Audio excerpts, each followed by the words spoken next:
வணக்கம். எக்ஸாமுக்கு வர கொஸ்டின்ஸ் சீரியஸாக திங்க் பண்ணியே பார்த்தோம். இப்போ ஒரு ரெக்ரியேஷனல் சம் மாதிரி ஒரு சம் கொடுத்துருக்கேன். ஃபைண்ட் ஏன்னு கொடுத்துருக்காங்க.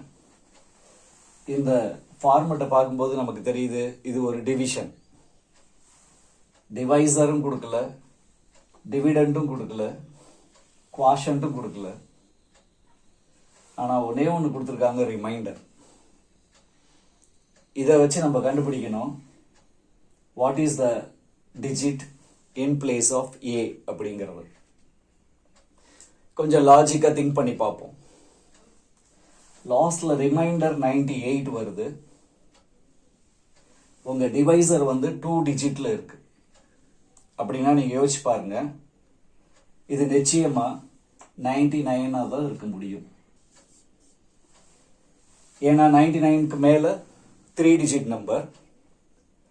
அப்போ 98 ரிமைண்டரா வரணும்னா 99 வந்து டிவைசரா இருக்கணும். அதுக்கு அடுத்தது பாருங்க, ஒவ்வொரு ஸ்டெப் டிவிஷன்லயும் 2 டிஜிட் தான் இங்க எழுதியிருக்காங்க. அப்போ குவாஷன்ட்ல எல்லாமே ஒண்ணுதான் இருக்க முடியும். பிகாஸ் 99 ஒன்ஸ் ஆர் 99 வரும். 99 2ன்னு போட்டீங்கன்னா இங்க 198 ஆயிடும். ஸோ 3 டிஜிட்டுக்கு பிளேஸ் இல்லை இங்க. ஸோ இப்போ நமக்கு தெரிஞ்சு போச்சு, இந்த இடத்துல எல்லாத்துலயுமே 99 தான்.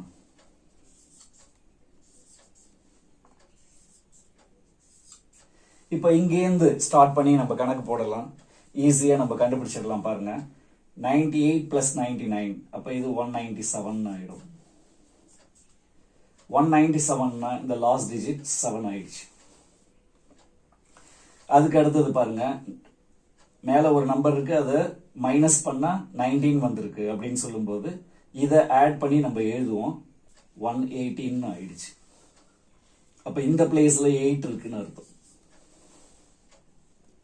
இப்ப இங்க 99 இருக்கு, இங்க 11 இருக்கு. இது ரெண்டையும் ஆட் பண்ணா இங்க நம்பர்ஸ் கிடைக்கணும். எவ்வளவு பாருங்க, 110. அப்ப இன் பிளேஸ் ஆஃப் ஏ 0 இருக்கணும் அப்படிங்கிறத நம்ம கண்டுபிடிக்கலாம். இது மாதிரி டிஃபரெண்டான சம்ஸ் நம்ம ஃபேஸ் பண்ணும்போது நம்மளுடைய பிரெயின் வந்து டிஃபரெண்ட் வேஸ்ல திங்க் பண்றதுக்கு முயற்சி செய்யும். இது மூலமா நம்ம நிறைய கணக்குகளை புரிந்து கொள்ளலாம்.